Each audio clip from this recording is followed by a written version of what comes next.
Somos Luis Velázquez y Eduardo Porcarelli. Los invitamos a que nos acompañen todos los viernes a las 9 de la mañana en El Séptimo Laberinto. Un viaje por los confines de nuestro mundo interior y exterior. Ciencia, filosofía y esoterismo por lavisiónradio.net. Información que va contigo. El Séptimo Laberinto. Mañana tenemos como invitado al doctor Enrique Ali González Sordosgoiti, con quien ya hemos tenido el placer de conversar en varias oportunidades aquí en El Séptimo Laberinto. Vamos a hablar sobre el tema de realidad y religión. El doctor Enrique Ali González Sordosgoiti es sociólogo de la Universidad Central y tiene un doctorado en Ciencias Sociales, estudios en el Instituto de Teología para Religiosos de la Universidad Pontificia Salesiana de Roma, es decir, muy calificado para hablarnos de temas religiosos. También tiene una maestría en Historia Contemporánea de América de la Universidad Central, también especialista en servicios culturales, profesor de Antropología de los Sagrados y las religiones comparadas. Y este tema de relación, religión y realidad es muy interesante porque la realidad implica de alguna manera el concientizarla y entenderla y asombrarse por ella, manejar alguna dimensión religiosa. Y el manejo de la dimensión religiosa a veces trata también de explicar algo de la realidad.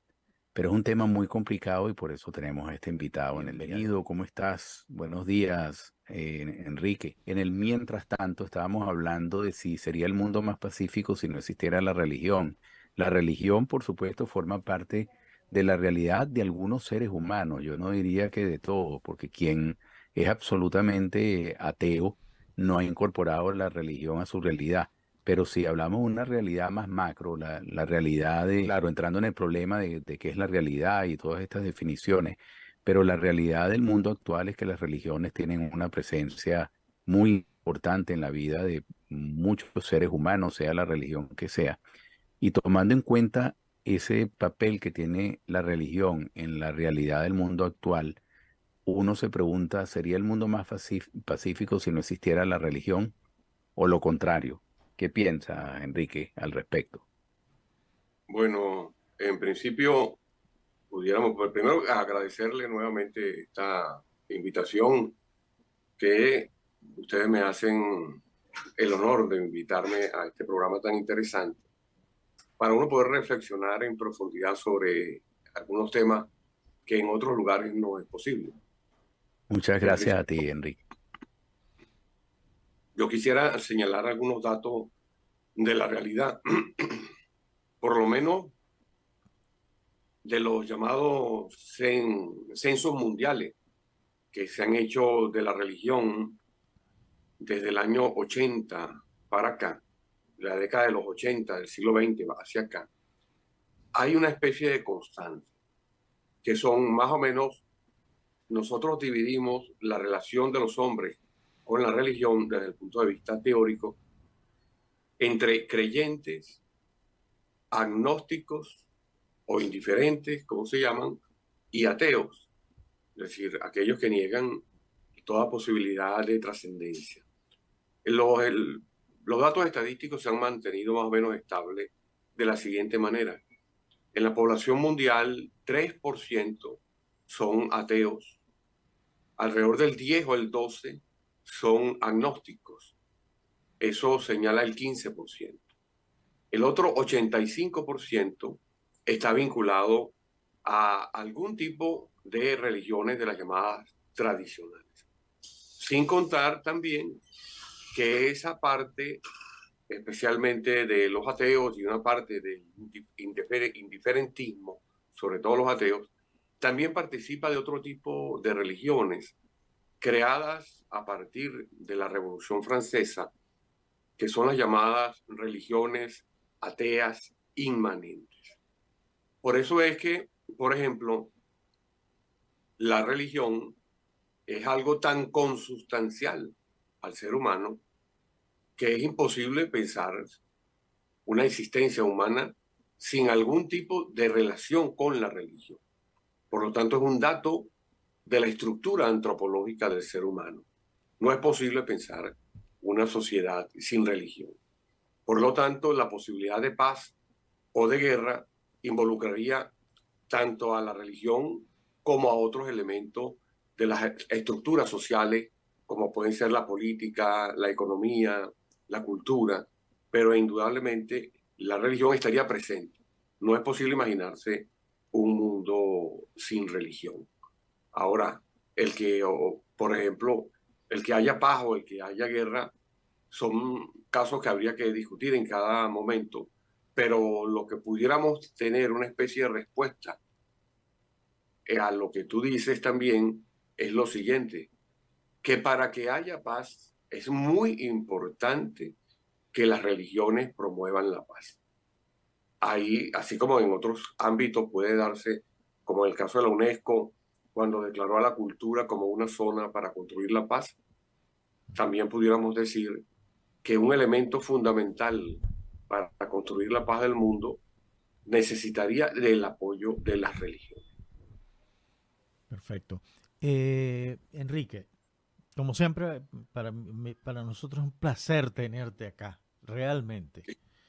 Eh, Ahora, fíjate, en un momento tan crucial por el que está pasando la humanidad hoy día, porque está siendo bombardeada no solamente por hechos políticos, por hechos de guerra, sino además por una revolución industrial realmente cruenta y que uno la percibe en detalles. Es decir, hace un año el currículo que te exigía una empresa para tu trabajo era una cosa normal y corriente. Ya ese mismo currículo para ese mismo trabajo ya es otra cosa. Ahora, voy a lo siguiente. En este mundo, en este momento tan crucial, tan cambiante, tan dinámico, ¿dónde queda lo sagrado y lo divino? Bueno, lo sagrado y lo divino, que pudieran ser no sinónimos, pero sí relacionados como término, es una parte constitutiva de la sociedad. Lo sagrado siempre va a existir. Lo que va a cambiar es el sentido o el contenido de lo sagrado. Eso es lo que va a cambiar. Eso es incluso lo que está cambiando. Si nosotros queremos hacer un análisis de la situación actual, pudiéramos decir que se está desarrollando realmente una gran lucha religiosa. Ahora, esa lucha religiosa no es solamente entre religiones tradicionales constituidas, como pudiéramos decir, desde el siglo VII hasta el siglo XV, XVII o XVIII por lo menos, o XV, XVI exactamente, pudiéramos decir que en Europa las guerras eran de religión, del cristianismo, que en aquel caso era solo el catolicismo, cristianismo católico, y el cristianismo ortodoxo en Rusia, en lucha contra el Islam, que el Islam quería, digamos, apropiarse de territorios que antes estaban en manos de los cristianos, bien sean cristianos ortodoxos o cristianos católicos. Ahí estaríamos en presencia de una guerra religiosa entre religiones tradicionales. Luego, incluso del siglo XVI en adelante hasta el siglo XVIII, hubo en el caso de Europa un proceso, un periodo de guerras entre el cristianismo católico y el cristianismo protestante. Así como, por ejemplo, a partir sobre todo del siglo VIII se va a efectuar la gran división del Islam entre el Islam sunita y el Islam chiita, que por cierto es una lucha religiosa intra-Islam que aún hoy sigue ocurriendo, porque hay una declaración que dio el rey de Jordania, me parecen muy llamativas, muy interesantes, cuando él afirmó que se está desarrollando en la actualidad del siglo XX y XXI una guerra entre el Islam chiita y el Islam sunita, y él decía similar a la que hubo en Europa entre el catolicismo y el protestantismo en los siglos XVI al XVIII. son palabras más o menos textuales del rey de Jordania, cuando hizo una declaración sumamente interesante. Pero ahora se le ha sumado otro tipo de religión a una escala que no existía antes, que se comenzó a desarrollar pero que no existía antes. Son las religiones productos de la Revolución Francesa, en donde por primera vez en la historia se da una religión no solamente política, porque las religiones propiamente políticas o solamente políticas, por ejemplo, se habían dado muy claramente en la Roma con la deificación del César, que fue una lucha interna alrededor de los primeros siglos, un poquito antes y un poco después de la era cristiana, se comenzó a desarrollar a partir del culto al emperador, de considerar al emperador un ser divino. Se desarrolló una lucha religiosa en Roma entre esta religión política, pero trascendente, porque consideraban que el emperador era un dios, y contra la propia religión pagana. Y es en ese escenario en donde insurge la religión cristiana católica y se vincula a esa lucha que en vez de ser dos polos religiosos eran tres, y finalmente termina triunfando cuando el culto a César ayuda a derrotar a la religión pagana. Eso era una lucha religiosa, pero ahí surge una religión política, que es la de deificación del ser humano, pero trascendente, lo consideraban un dios. Con la Revolución Francesa va a ocurrir la aparición de una religión atea, por lo tanto inmanente, pero además política y salvacionista y universalista, que se va a expresar muy claramente cuando en la locura de la Revolución Francesa, en el frenesí de la violencia, se propone la diosa razón. ¿Qué significa eso? Eso no es algo pasajero, ni es algo folclórico, como algunos le dicen, no. Eso fue la cristalización de una idea de la posibilidad de hipostasiar a Dios a través de la razón. O sea, la razón pasó a ser un ente y, por supuesto, algo que era simplemente una condición pasa a ser un ente. Allá hay una hipostación y se convierte en la diosa razón, y esa diosa razón va a dar origen a religiones políticas, ateas, inmanentes, salvacionistas, como se van a expresar muy claramente por ejemplo, en el marxismo y en el positivismo, que incluso llega a proponer la religión positiva. Esas dos grandes corrientes religiosas que van a alimentar al marxismo, y cuando se dice el marxismo, se habla del socialismo cuando supuestamente pasa a ser científico. Y hay que recordar que esos movimientos totalitarios, gran parte de los movimientos totalitarios del siglo XX no son religiosos. Porque uno pudiera decir, bueno, el régimen de Franco, pudiéramos decir que, como se ha acuñado, nacionalcatolicismo. O el gobierno de Irán es evidentemente un Islam fundamentalista, igual que en el caso del régimen de Arabia Saudita. Pero el comunismo, creado por Lenin, viene de las religiones, se convierte él mismo en una religión atea, porque el marxismo se convirtió en una teología, tal como lo hemos demostrado en otros materiales. Y hay que recordar que el nacionalsocialismo, que era el caso de Hitler, también viene de esas corrientes de izquierda, al igual que el fascismo de Mussolini. ¿Y qué pasa? Que en el caso, por ejemplo, de Hitler, se trató de unir con lo que podríamos llamar cierto tipo de religiones esotéricas, pero sobre todo vinculándose a las religiones hermanas. Pero ahí estábamos en presencia, en última instancia, de la deificación del Estado a través de una figura que concentraba al Estado. Que fíjense que es lo mismo que continúa en el caso de la llamada izquierda abiertamente socialista comunista, con el endiosamiento de Mao Zedong, con el endiosamiento de Fidel Castro y de los Castro, transformado eso en monarquía, y también la transformación en monarquía de Corea del Norte, algo que es muy visible. Entonces, ese tipo de religiones hoy en día se han unido a través de una proposición de un nuevo orden mundial que tiene por detrás una proposición de una religión única, una religión que en este caso está produciéndose unas mezclas desde el punto de vista fenomenológico interesantes, como fenómeno religioso, pero es un fenómeno que está hoy en día polarizando, sobre todo en Occidente, porque cuando hoy en día se habla de crisis de la civilización mundial, no es la civilización mundial la que está en crisis, es la civilización occidental. Ahora, esa civilización occidental, en donde estamos sumergidos nosotros, está polarizando la situación y está tratando de imponer una visión que, entre otras cosas, se caracteriza por ser anticientífica. Además de perseguir otros fines, entre otras cosas, es anticientífica.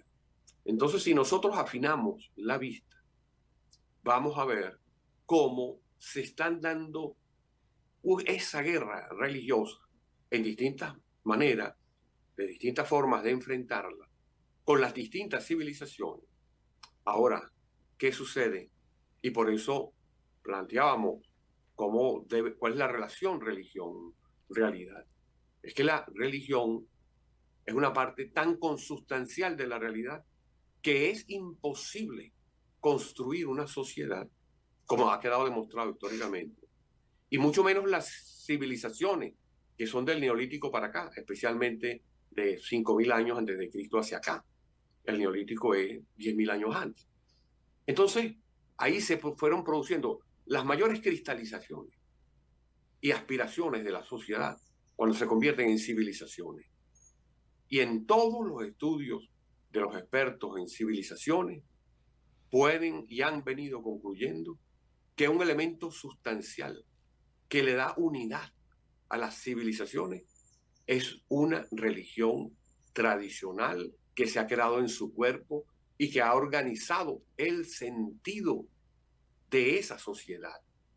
Porque aquí también ayudaría, desde el punto de vista metodológico, separar dos grandes partes de toda religión, que es la fe y es la creación de sentido social y cultural. Eso permite que una persona puede, por ejemplo, vivir en una sociedad cristiana como es Occidente en lo básico y ser atea, pero incluso vivir en una sociedad islámica y ser ateo, porque una cosa es la religión como fe y otra cosa es la religión como cultura. La religión como cultura marca el sentido de lo social. Y entonces, cuando se viene produciendo un ataque absolutamente certero y duro y fuerte en contra de las religiones como fe, eso afecta y va afectando y dañando a todo el tejido social y descomponiéndolo. Eso es una de las cosas que evidentemente están ocurriendo en este momento. Enrique, esa distinción que tú haces es muy importante. Yo casi que iba a hacer la reflexión, pregunta sobre eso, distinguir el fenómeno religioso como una actividad sociocultural y otro elemento que es la fe. Eh, Puedes, como tú muy bien lo dices, una persona vivir en el medio de una sociedad islámica y no practicar la religión y sin embargo creer en Dios o lo contrario también, vivir en la sociedad islámica, ser ateo y practicar todos los ritos y tradiciones de la fe islámica.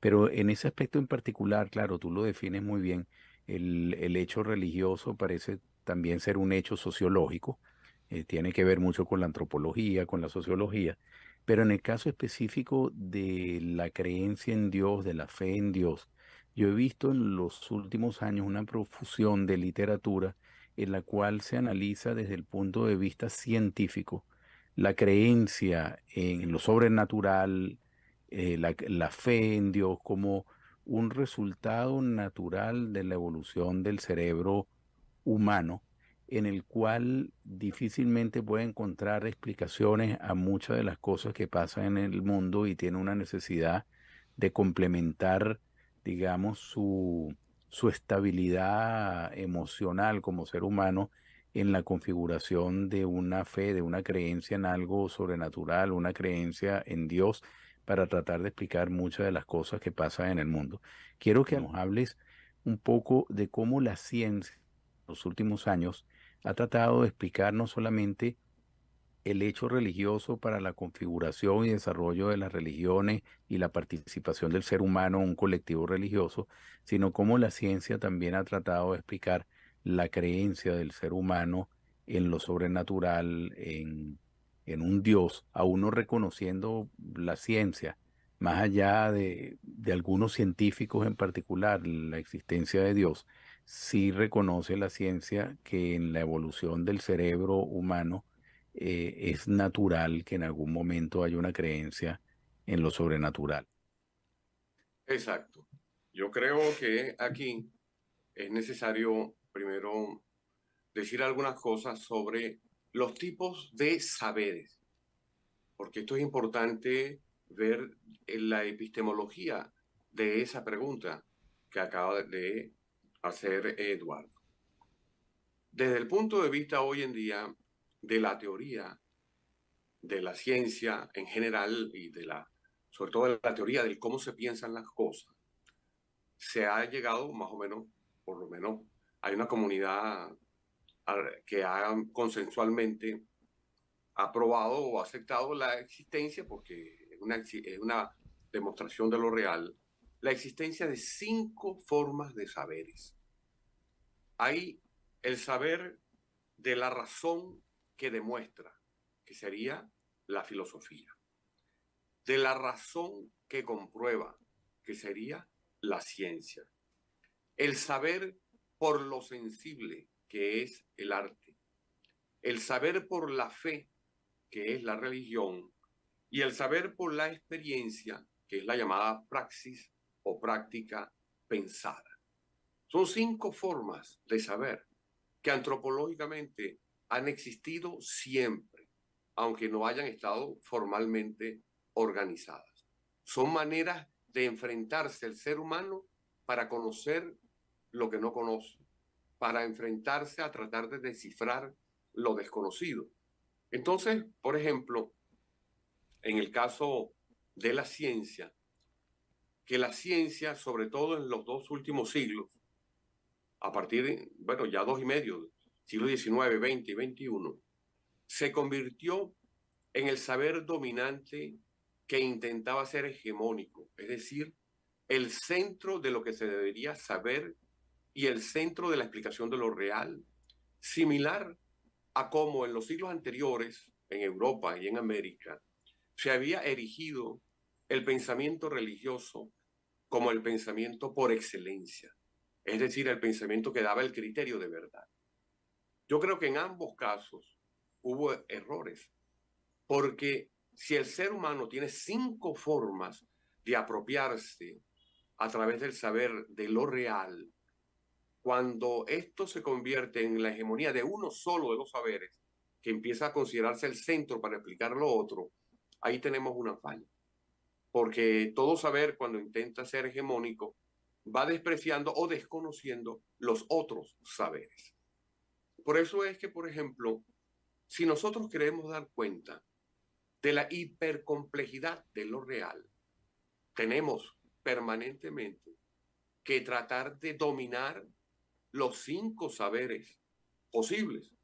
Entonces, en el caso de la ciencia, que la ciencia hable de que el cerebro llega un momento que tiene que descubrir el más allá, o que ante la cantidad de incógnitas que se le suscitan no puede responderlas todas y busca una explicación, digamos, fuera, desde el punto de vista científico natural, de lo que pudiera ser lo inmanente.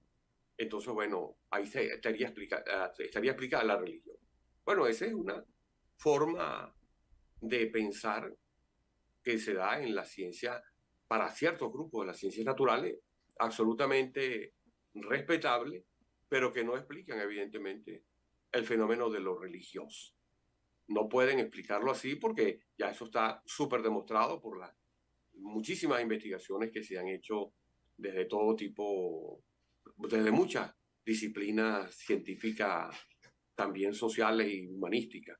Pero bueno, es una opinión respetable, pero no es la opinión certera, porque no explica lo real de la religión. Hay posibilidades, es como por ejemplo alguien que intenta explicar el arte.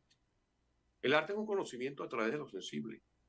A través de lo sensible en el arte, de pronto el hombre detecta la belleza. Ahora, ¿cómo se puede explicar científicamente la belleza? Diciendo que es que las hormonas suben o las hormonas bajan, o hay una mayor impresión en los ojos y los ojos se ponen más chiquitos. Por ejemplo, ¿cómo explicar el que algunas personas, y aquí voy a hablar un poco de la experiencia mía, yo di 5 años clase en el Instituto Armando Reverón de Artes Plásticas. Para mí no era que yo daba clase, más bien recibía de mis alumnos. Y por ejemplo, pude participar en unas discusiones interesantísimas de por qué un pintor solamente tiene acceso y dominio a un solo color básico y quizás a un segundo, y que esos colores lo van envolviendo y que no hay un pintor que tenga un dominio absoluto y total de varios colores. Y lo iban explicando a través de la historia del arte. Por ejemplo, la importancia del azul en Reverón, que llega un momento que se transforma en blanco, que desaparece, pero en cambio nosotros tendríamos a otros pintores como Tapies en España, que él va del rojo al marrón, etcétera, y ellos lo explicaban con la historia del arte. Ahora, ¿cómo explicar que a una persona le guste más el rojo que el azul o que o que el amarillo? Simplemente las personas viven y a través de eso consiguen la verdad. Entonces, por ejemplo, lo que uno debe tratar de evitar es que a través de un tipo de pensamiento intente convertirse en hegemónico, porque también uno de los problemas del posmodernismo es que intentó tanto deconstruir la filosofía para que al final todo pudiera ser prácticamente el pensamiento de lo sensible. O sea, que a través del arte tú explicas todo. Y por eso es que si a través de lo sensible yo hoy me siento mariposa, soy mariposa. Y si mañana me siento perro, entonces yo soy perro. Eso también es una pérdida de capacidad de explicación de la complejidad de lo real. Entonces, estas cosas son interesantes. Yo más o menos le sigo la pista en el caso de la ciencia, pero también uno tiene que basarse en una visión más o menos de dominio de los 5 tipos de saberes para poder confrontar, porque si no, no llegaríamos a dar una explicación certera del fenómeno. Porque fíjense, por ejemplo, para hablar algo parecido, o incluso quizás para introducir otro tema que creo que pudiera ayudarnos, es el de por qué se llama religión. ¿Cuál es la esencia del término religión? ¿Y cuál es sobre todo el concepto de realidad? Y yo creo que aquí nosotros podríamos retomar una discusión que la hemos tenido, estoy seguro que todos que nosotros tres la hemos tenido en algún momento de la vida y que todavía sigue vigente, porque la religión significa religar. Religar ya te implica que son dos cosas. Entonces, ¿qué religa la religión? ¿O qué intenta religar? Intenta religar lo que es la realidad para la religión. La realidad para la religión se conforma de 2 elementos: lo inmanente y lo trascendente. También pudiéramos decir que es lo visible y lo invisible, el más acá con el más allá. Por ejemplo, que son términos utilizados en otros momentos.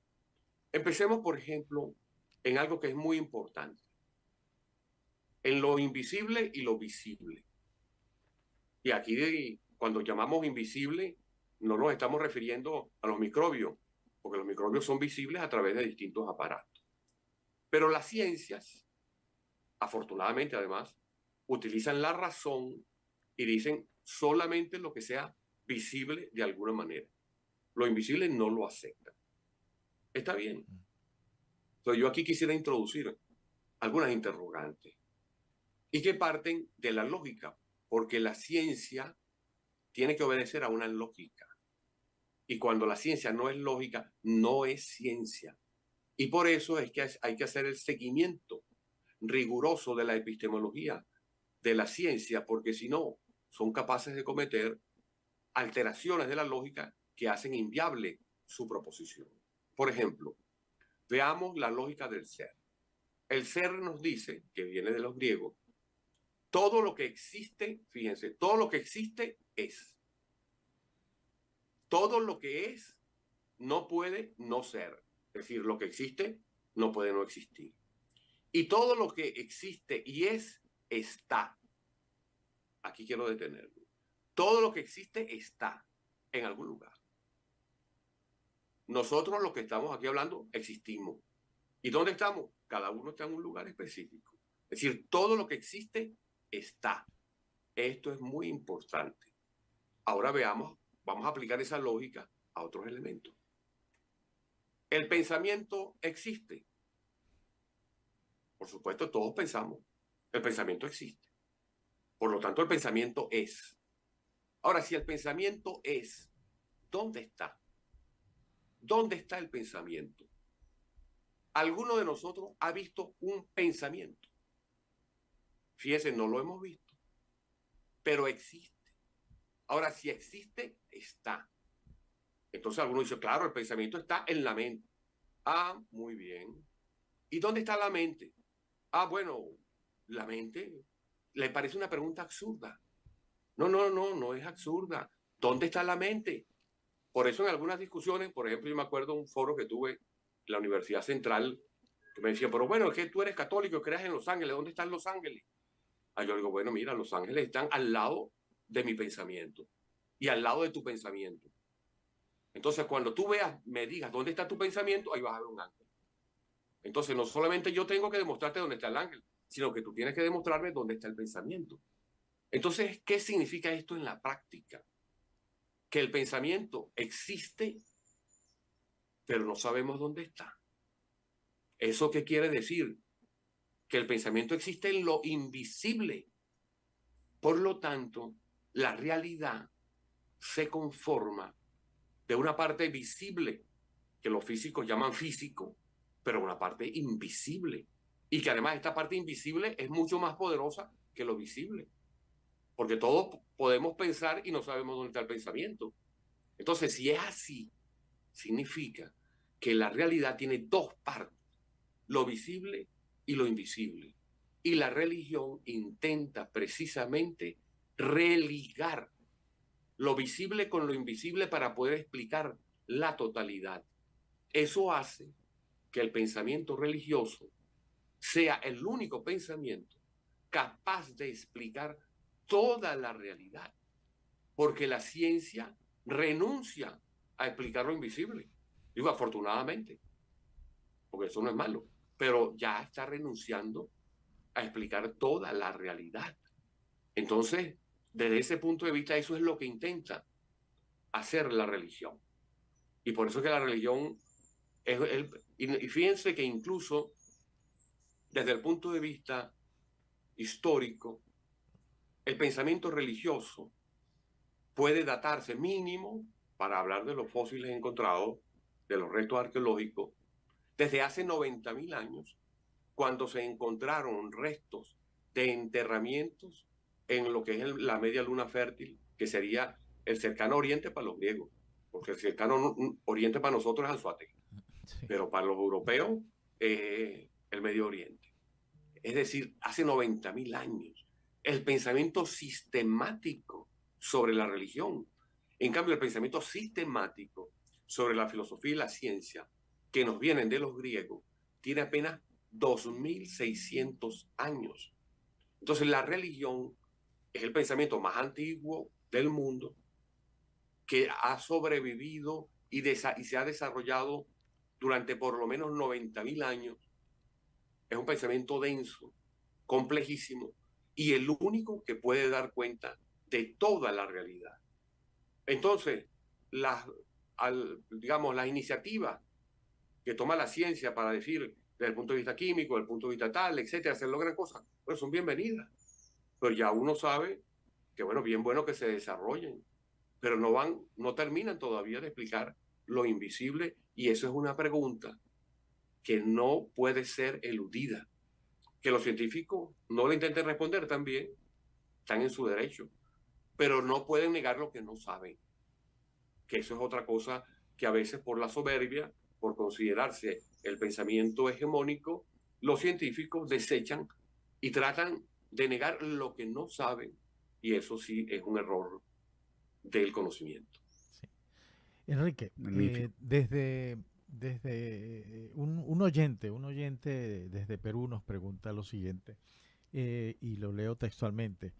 Dentro de ese marco en que la ciencia y la técnica están como marcando el paso en el desarrollo mundial, está este, encuadrando, pues, en una palabra que se llama modernidad.